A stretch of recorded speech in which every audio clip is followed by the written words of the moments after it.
Hi guys, welcome in this channel. This reading is for collective your energy at this time.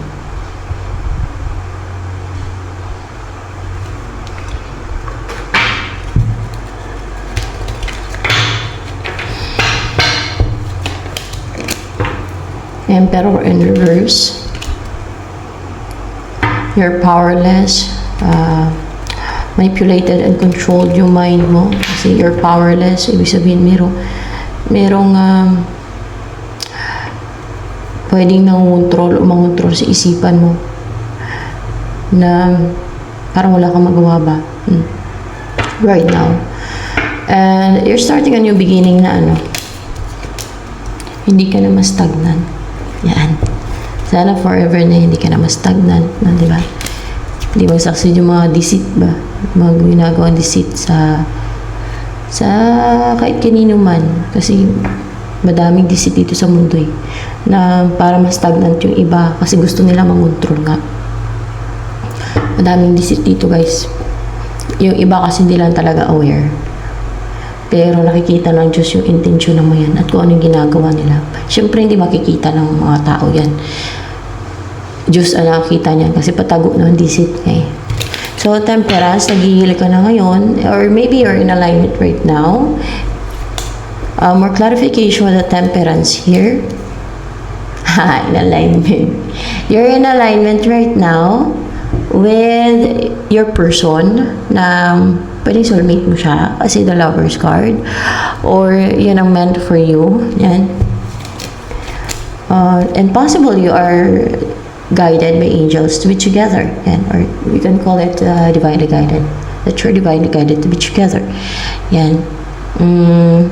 Makip o gusto kong makip ng taong to nasa malayo siya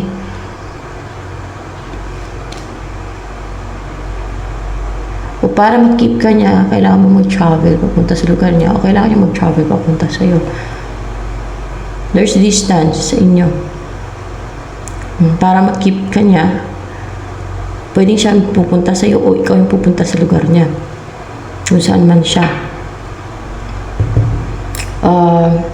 At kinikip ka nito, pwede din with this Four of Pentacles, kinikip ka niya. O gusto ko nga niya makip. No? Kaya pupuntahan ka niya, ako pupuntahan ka niya sa lugar niya.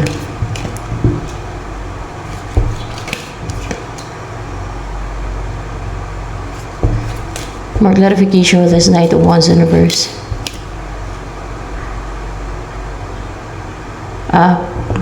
Because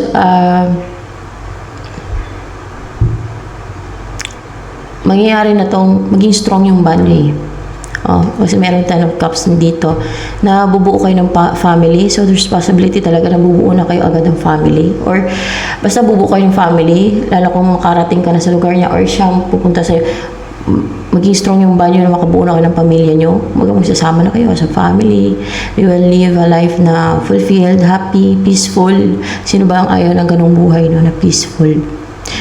Yan. Kasi yung iba ayaw nila ng buhay na peaceful or ayaw nila mamuhay yung iba ng peaceful. Gumagawa ng deceit and scheme kasi sinusunod nila sa Satanas ayaw ko na lang ikwento yung yung deceit dito sa akin. Kasi haba na sa reading. Pero kung matalino ang isang tao o kaya marunong mag-obserba, madali niya ma-detect yung deceit kasi hindi naman makikita ng mata yung deceit di ba? Deceit nga pa-hide So dahil maging strong na yung banyo, hindi na ito makapang-atake itong, excited yung mga atake. Ewan ko ano ginagawa nitong Knight of Wands na ito in reverse na ito na para pa-atake na hindi na niya magawa. Yung ginagawa ka unstable, o pwede din na pinaghiwalay kayo, yung ganyan, kasi magsasama na kayo ng person or you will build a strong bond. O baka nag-usap na kayo na pupunta ka sa lugar niya o pupuntahan ka niya, yan, baka may communication na kayo na tuloy-tuloy At yun na yung pinag-usapan nyo na magsama na kayo. Baka siguro sa iba, ganon. Sa iba sa inyo ay wala pa. wala kayong pinag-usapan pa. Possible sa iba sa inyo, nag-usap na kayo na yun, may mag-travel para mag-keep yung isa't isa, mag-keep ka niya, ito yung gumagawa ng deceit, no? Excited siyang gumawa ng deceit.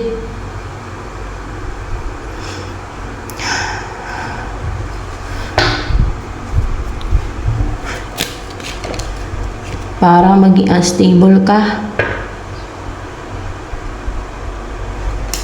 Para magmatigas ka. Para hindi ka maging brave. Hindi ka maging courageous. Hindi ka maging porsigido. Hindi ka maging driven na mag-take na action o gawin ang work mo. Pwedeng ang work. Hindi, para hindi mo gawin yung mga gusto mong gawin. Kasi gusto ka niya kontrolin eh. Para para maging defensive ka, mag-guarded. Because of fear. Yan. Gusto ka niya kontrolin through intimidation. Para hindi ka makapag-take na action, hindi mo magawa yung mga gusto mong gawin. Control kayo siya through fear, through deceit niya. No? Wala kang witchcraft or mga manipulation yung ginagawa niyan. And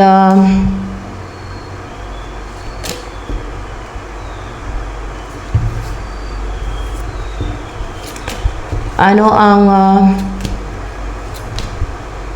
possible na mangyayari sa inyo nito?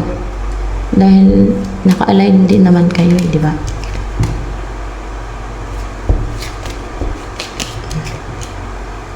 Maging defensive, maging guarded. Maka-recover sa or maglagay ng gwardiya, pwede din ganun. More clarification. May mga atake sa isip ninyo para maging defensive kayo o maging guarded o maglagay ng boundary, magtas ng wall, pero makarecover din kayo sa yung ginagawang pagpapahirap sa inyo. Makarecover din kayo dyan. Deceit na naman yan. May gusto kasi mangontrol sa inyo. Bitter sa inyong union. Nag-obserba lang kasi itong magician. Alam mo, magician, mga parang mangkukulam, mga ganyan. Nag-obserba lang sila. Tapos, may isisento sila mga spell. Or, more clarification of this. Mga atake sila, mga atake. Knight of Cups, isisent nila. Yung para hindi mag-effort si person mo na ganun. At hindi na mag-antay, wala nang antayin. Na yun kasi hindi mangyayari. Para hindi magtagumpay na magkaroon ng yun sa inyo. Ano itong mga to? Sugo ni Satanas kasi nga magician, mga witches. O kung lalaki, magician, wizard, mga ganyan, warlock, mga ganyan. Kasi nga kay Satanas yan sila, kaya ganyan talaga yan sila, guys. Sa demonyo kasi yan sila eh, sa devil. Ano mapala nila niyan? Doon sa Bible, ihatulan sila ng Diyos doon sa impyerno. Yan ang mapala nila, no? Kaka-serve kay Satanas. To, may buhay sila, may buhay ng iba yung gusto nilang kontrolin. Kaya gusto niyong kontrolin buhay niyo? Ayan may gusto mong kontrol, Magician, alagad ni Satanas. Sumulunod ni Satanas, nag-carry ng mission from the devil's kingdom. Kaya nga, yung na-align na to ng ng mga anghel o in-alignment na kayo so that magkaroon ng yun sa inyo. Gusto nilang maging cold kayo sa isa't isa, maging guarded, gagawa sila ng mga deceit spells. Syempre, witchcraft, kalimutan yan. Mga witchcraft para maging guarded kayo.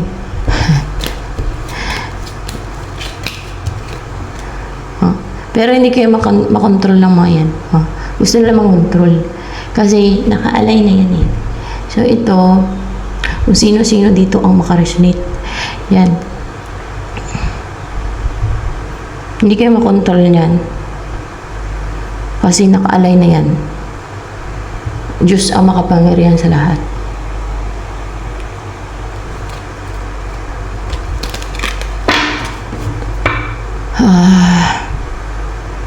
At makarecover na din kayo sa sa emotional turmoil at pagluluksa sa mga losses. Sa times na wala yung isa't isa sa inyo, kung past person yan, o kung may mga nawala sa inyo, kung hindi man past person yan, kung yung person man, basta kung ano may nawala sa inyo, sa'yo, ay makarecover ka, no? At hindi ka na dadanas ng emotional turmoil, hindi ka na nagluluha, hindi ka na hinayang na dun sa mga nawala in the past. Kailangan talagang mag-recover at mag-move on. Yun ang gusto ng mga to eh.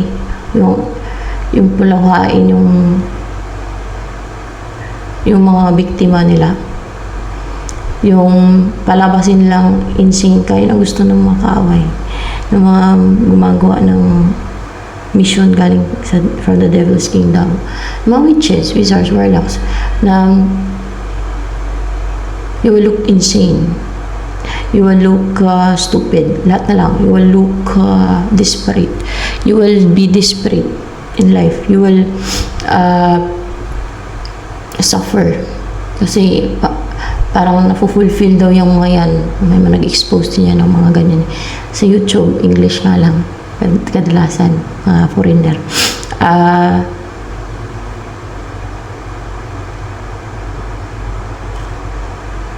Dapat daw dyan, hindi ka magpadala sa emosyon mo. Siyempre, malalaman tao ng mga deceit, manipulation. Ako, hindi ko mapigilan yung emosyon ko pag kasi parang may deceit din, parang burst ako sa galit pagka Yun na nga yung katulad dati nung nakwento ko sa inyo, yung sa akin. Parang lalo pag alam mo, deceit. Diba karamihan ganun?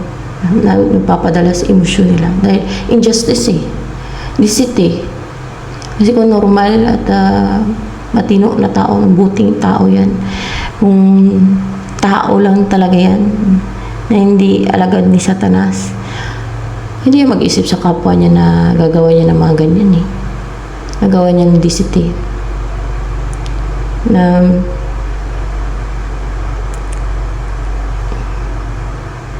maminsala siya, di ba? Or mangialam sa love life na iba, mga turos buhay ng iba. Or kaya ay yung hindi yan masaya na nagsasuffer yung iba. Hindi yan gagawa ng mga ganyan. Kadimunyuhan. Kaya ba ginagawa nila yan? Para ma-fulfill siya yung mga magician. Maging happy. Para maging fulfill daw sila. Ganon sila guys. Ganon yung mga yan. Tama sa nanood ko sa YouTube mga in-expose na mga nag-expose na mga ganyan. Mga magician. In-expose na mga witches. Magician, mga ganyan. Wizard. Ganyan nga. Kasi yung sufferings na iba nakagagawa nila, kaya nila ginagawa yun para ma-fulfill daw sila. Yung mga gumagawa ng witchcraft o yung mga magician yung witches. Kasi nga sa demonyo nga eh. Kaya ganyan sila.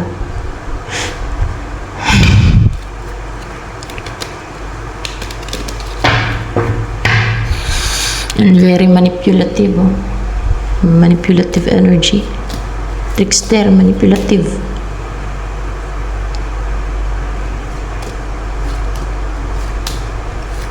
Ano ang next na mangyari? merong mahaharang dito para hindi kayo maglapit ng person mo. Yan ang mga next na mangyayari. Gusto nilang hadlangan, pigilan yung union ninyo para hindi kayo maging close, hindi mag-abot ng cup of love sa person sa'yo, para hindi mangyari yung yung alignment, yung union na yung kung ano yung ina-align ng God na mangyari sa inyo. Ganun. Pipigilan sa kadiliman, mga kampo ng kadiliman. Tao pa lang yan yung mga hindi pa nakikita na sa kadiliman. The devil's kingdom, yan, mga pawn lang nila yan eh. Yung mga witches, wizards, warlocks eh, mga pawn nila yan.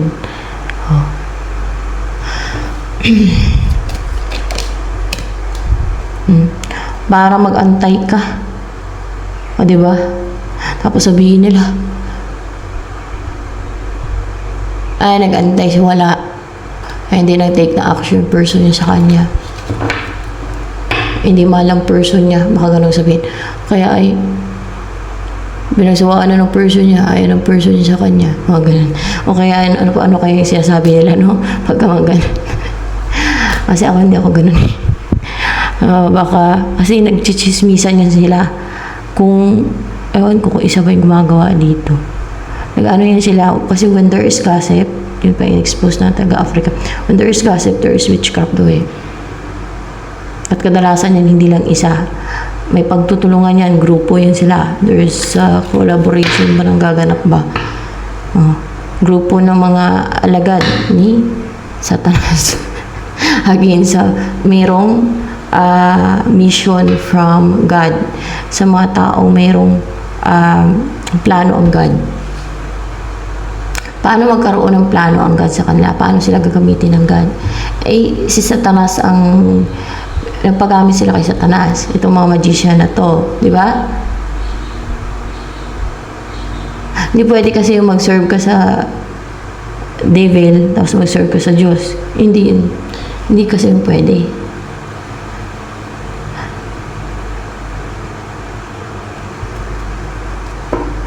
Ano ba pinapalabas ng mga to? Ito itong gusto mangontrol sa destiny mo na nagkikiri ng mission kay Satanas. Destiny ba yan? Or yun person ba? Itong mga sinasabi nila maka-Diyos sila. Nandito na naman, kumakalampag na naman yung kumakaluskos na naman yung ibon, guys. Sa bintana ako, monitoring spirit yan.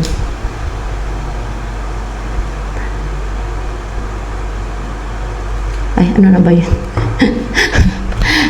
Narinig yun? Kumaluskos siya sa bintana. Ako na naman, nakatingin dito, ibon, Maya siya, guys. Ewan ko saan galing yan. Baka sinint ni Satanas pa yun. Para mamonitor. Satanas pala. Ganyan daw yan. Nagsisend din yan sila ng monitoring spirit. Ginagamit ng mga ibon. Yun ang Satanas. Mag-monitor yan sa may mga mission from God. Basta ganyan sila. Pag meron kang mission sa God. Ako nga binautismoan ako ni Jesus Christ eh. Sabi ni Jesus Christ, panahon na. Yun. Tapos binautismoan niya ako sa parang kaya alam ko may mission ako. Meron akong gagampanan. Ewan ko, hindi pa kasi nangyayari. Pero alam ko meron. Siguro ito na yon, no? Baka ito na yon. Mag-expose din. Kasi ganyan naman ang mission from God. Pag-expose ng mga deceit, ginagawang mga deception sa kadiliman. Di ba? O, ganun.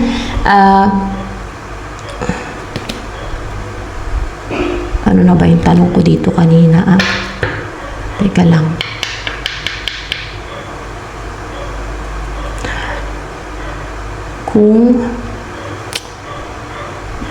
Teka nga. Ayan guys, oo daw. Ganyan naman yung mga yun eh. Palabasin nila sa kapwa nila tao na maka-Diyos sila. Pero ang ginagawa nila, yung mission nila kay Satanas, yung nagkikerry sila ng mission galing kay Satanas, witchcraft, black magic, sorcery, mga kadimonyo, they deal with demons, o fallen angels. Hindi kasi yung pwede talaga na mag-serve ka o yung gagawa ka ng mga kadimonyohan, kagaya ng witchcraft, tapos mag-ano ka din sa Diyos. Hindi ganun yun, ano ka. Kunwari, kung yung ginagawa mo ay kademonyo, automatic sa ano talaga yan, pag mga witchcraft ang ginagawa mo, automatic sa ano ka yan eh, sa side ng devil yan eh. Hindi ka na ma-recognize ng Diyos yun na sa side ka niya. Ganun yun. Pero kung gusto naman ng tao na sa side sila ng Diyos, iti sundin nila yung kalooban ng Diyos. Sa Diyos sila. Wag silang gumawa ng mga ganyan, kademonyoan. Wag silang gumawa ng demonic, which is mga witchcraft. Pero aware itong mga to, itong mga magician na to, which is wizard na. Sa demonyo sila, sa devil sila. Yun ang pinaglilingkuran nila devil. Aware naman sila eh. Pero pinapalabas lang nila talaga. Di ba ganun sila kahuwad, guys? Di ba? Ganun sila eh. Ano ba napapala nila? So, serve sa devil. Na fulfilling sa pakaramdam nila yung mag-carry ng mission from the devil? Oo, fulfilling daw. What? Paluluwa nila niya sa kabilang buhay. Kawawa. Sa ginagawa nila.